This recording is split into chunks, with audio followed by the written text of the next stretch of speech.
తాకట్లో ఉన్న బంగారాన్ని విడిపించి ఆ రోజున మార్కెట్ ధర కట్టి మిగిలిన డబ్బును మీకు అందిస్తుంది కొమ్మూరి గోల్డ్.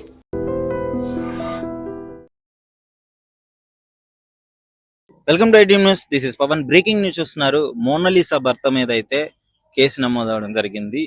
కేసు అంటే నార్మల్ కేసు కాదు, పోక్సో కేసు అవ్వడం జరిగింది. అదే విధంగా అట్రాసిటీ కేసు కూడా నమోదవడం జరిగింది. సో ఎందుకు ఈ విధంగా కేసు నమోదైందనే వివరాల్లోకి వెళ్తే, మీ అందరికీ మోనాలిసా తెలిసే ఉంటుంది. సోషల్ మీడియాలో విపరీతంగా ట్రెండ్ అయిపోయింది. కుంభమేళా జరిగిన తర్వాత ఎవరో ఒక పర్సన్ వీడియో తీసి ఆమెను సోషల్ మీడియాలో పెట్టడం జరిగింది.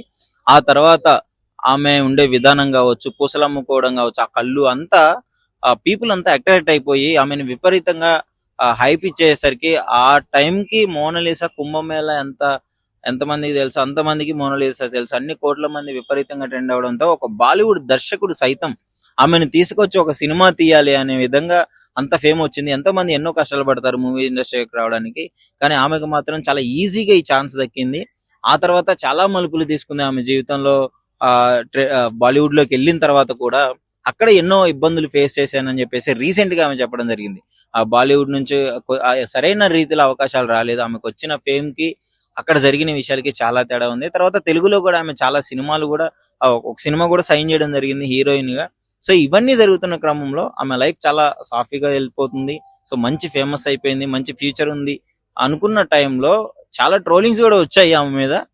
బట్ ఆమె ఒక మంచి నటిగా గుర్తింపు పొందుతుంది అనుకున్న టైంలో సడన్ గా ఫర్మాన్ ఖాన్ అనే ఒక వ్యక్తి ఫేస్బుక్ లో పరిచయం అయ్యాడు అని అంటున్నారు. సో తర్వాత ఏదో ఆడిషన్ కి వచ్చి కలిశాడు అని కూడా అని అంటున్నారు. సో వాట్ ఎవర్, మోనాలిసానే ఆ ఫర్మాన్ ఖాన్ కి ప్రపోజ్ చేసింది. తర్వాత అతను రిజెక్ట్ చేశాడు. ఆ తర్వాత ఇంకా మోనాలిసా ఫేమ్ చూసి మరి ఏం మాట్లాడిందో మోనాలిసా పెళ్లికి ఒప్పించింది. ఇద్దరు పెళ్లి చేసుకుందాం అనుకున్నారు అని చెప్పేసి కూడా వాళ్ళు డెసిషన్ తీసుకోవడం జరిగింది. ఆ డెసిషన్ తో మళ్ళొక్కసారి సోషల్ మీడియా ఈ విధంగా ట్రెండ్ అవడం జరిగింది. సో ఏంటి అంటే, ఫేమస్ అయిన వాళ్ళు ఏ చిన్న విషయం జరిగినా సోషల్ మీడియాలో విపరీతంగా ట్రెండ్ అవుతుంది. కానీ మోనాలిసా, ఇంత ఫేమస్ అయిన మోనాలిసా కుంభమేళాలో ఇండియా మొత్తం తన గురించి మాట్లాడుకుంది. ఆ తర్వాత వీళ్ళు పెళ్లి అనే విషయం వచ్చిన తర్వాత అందరూ లవ్ జిహాద్ అని చెప్పేసి వాళ్ళ పేరెంట్సే ఒప్పుకోలేదు పెళ్లికి. వాళ్ళ పేరెంట్స్ పెళ్లికి ఒప్పుకోలేదు. వాళ్ళ మదర్ మీద కూడా చాలా కామెంట్ చేసింది. డైరెక్టర్ గారు ఏం చెప్తే అది చెయ్యాలి, ఆయన ఎక్కడ పెడితే అక్కడ చేతులు వేస్తున్నాడు అని చెప్పిన కానీ భరించు అని చెప్పేసి వాళ్ళ మదర్ ఆమెకు చెప్పినట్టు వాళ్ళ మదర్ ని, అదే విధంగా డైరెక్టర్ మీద కూడా ఎన్నో విమర్శలు గురిపించింది ఆమె బయటకు వచ్చిన తర్వాత. ఆ తర్వాత ఇతను పెళ్లి చేసుకుంది. ఆమె పెళ్లికి లవ్ జిహాద్ అని చెప్పేసి అప్పుడు సోషల్ మీడియాలో కూడా మళ్ళీ విపరీతంగా ట్రెండ్ అయిపోయింది. దాన్ని లవ్ జిహాద్ కాదు, అది నార్మల్ పెళ్లి, కులాంతర వివాహానికి సపోర్ట్ చేస్తున్నామని చెప్పడానికి కూడా వాళ్ళు రాజకీయ నాయకులు ముందుకు రావడం జరిగింది. కానీ ఇప్పుడు ఆమె ఏజ్ ఏదైతే ఉందో, అసలు ముఖ్యంగా పోక్సో కేసు అయిందని చెప్పాను కదా, అసలు ఎందుకు పోక్సో కేసు అయిందని అంటే, భర్త మీద పోక్సో కేసు ఎలా అవుతుందని అనుకుంటే, మోనాలిసా బర్త్ సర్టిఫికేట్ ఏదైతే ఉందో అది ఫోర్జరీ జరిగింది. అసలు ఫోర్జరీ చేయాల్సినంత అవసరం ఏంటి? ఒక 1 year ఆగుంటే ఆమెకి మేజర్ అయ్యి ఉండేది, ఇద్దరు పెళ్లి చేసుకోవచ్చు. కానీ 1 year కు ముందే ఇంత తొందరపడాల్సిన అవసరం ఏంటి అని సోషల్ మీడియాలో చాలా క్వశ్చన్స్ ఉన్నాయి. మోనాలిసా అసలు డేట్ ఆఫ్ బర్త్ అనేది 2018 చూపించారు ఇక్కడ మనకి. తను 2009 లో పుట్టింది అని చెప్పేసి ఎవరైతే వాళ్ళ పేరెంట్స్ ఉన్నారో వాళ్ళు వెళ్ళి అక్కడ హాస్పిటల్లో బర్త్ సర్టిఫికేట్ తీసుకొని అక్కడ నుంచి తీసుకొచ్చి వాళ్ళు కేసు పెట్టడం జరిగింది. కేసు పెట్టిన తర్వాత ఆ ఎన్సిఎస్టీ వాళ్ళు కూడా రంగంలోకి దిగడం జరిగింది. ఎన్సిఎస్టీ రంగంలోకి వచ్చిన తర్వాత కేరళ, అదే విధంగా మధ్యప్రదేశ్ ఈ డైరెక్టర్ జనరల్స్ కి ఆ నివేదికను పంపడం జరిగింది. అదేవిధంగా 2 రాష్ట్రాల డీజీపీలు కూడా ఆదేశాలు జారీ చేయడం జరిగింది. దీనికి సంబంధించి వివరాలు తీసుకురావాలి అని చెప్పేసి. అసలు ఫోర్జరీ కేసుతో పాటు ఈ ఫోర్జరీ అసలు ఎవరు చేశారు, ఎందుకు, ఏంటి, ఇవన్నీ మోనాలిసాకి తెలియకుండా అయితే జరగలేదు. మోనాలిసాకి తెలిసే జరిగింది. వాళ్ళు ఇష్టపడే పెళ్లి చేసుకున్నారు. కానీ ఫోర్జరీ చేయాల్సినంత అవసరం ఏంటి అనేదే చాలా మందిలో ఉన్న క్వశ్చన్.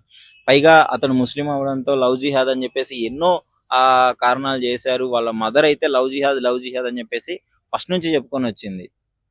సో పెళ్ళైన తర్వాత వాళ్ళ ఫాదర్ వెళ్ళినా కానీ మోనాలిసా పట్టించుకోకుండా బయటికి గెంటేసింది అని చెప్పి కూడా చెప్తున్నారు. కానీ ఇప్పుడు వాళ్ళ పేరెంట్స్ ఈ నివేదికను తీసుకొని, ఆ బర్త్ సర్టిఫికేట్ తీసుకొని రావడంతో 2 రాష్ట్రాలే కాదు, ఇండియా మొత్తం కూడా ఇది ఒక చర్చనీయాంశమైన అంశంగా మారిపోయింది. సో దీనికి సంబంధించి చాలా మంది ప్రజల్లో కూడా ఒక భిన్న అభిప్రాయాలు అయితే నెలకొనడం జరుగుతుంది. సో చాలా మంది 80% ఆఫ్ ది పీపుల్ వాళ్ళు చేసింది తప్పు, మోనాలిసాని ఖచ్చితంగా ఫర్మాన్ ఖాన్ అనే వ్యక్తి మోసం చేశాడు అని చెప్పేసి జరుగుతుంది. కానీ మోనాలిసా మాత్రం లిటరలీ ప్రేమ గుడ్డిది అంటారు కదా. సో డెఫినెట్లీ ఆమె పెళ్లి చేసుకుంది.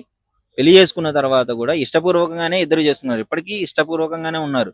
కానీ ఈ పేరెంట్స్ ఎవరైతే ఆ బర్త్ సర్టిఫికేట్ తీసుకొని వచ్చారో ఇప్పుడు వాళ్ళ మీద కేసు అయింది. ఈ నెల 22న అయితే వాళ్ళు ప్రధాన కార్యాలయానికి, మధ్యప్రదేశ్లోని ప్రధాన కార్యాలయానికి అటెండ్ అవ్వాల్సి ఉంది. అసలు ఎందుకు చేంజ్ చేశారు, ఏంటి, అది నిజమా అబద్ధమా, వీటన్నిటిపైన నివేదిక జరుగుతుంది. సో ఎన్సిఎస్టి ఉంది కదా, so national commission schedule tribals కి సపోర్ట్ గా ఉంటుంది, వాళ్ళ హక్కుల కోసం పోరాడుతుంది. ఎన్సిఎస్టి రంగంలోకి వచ్చింది.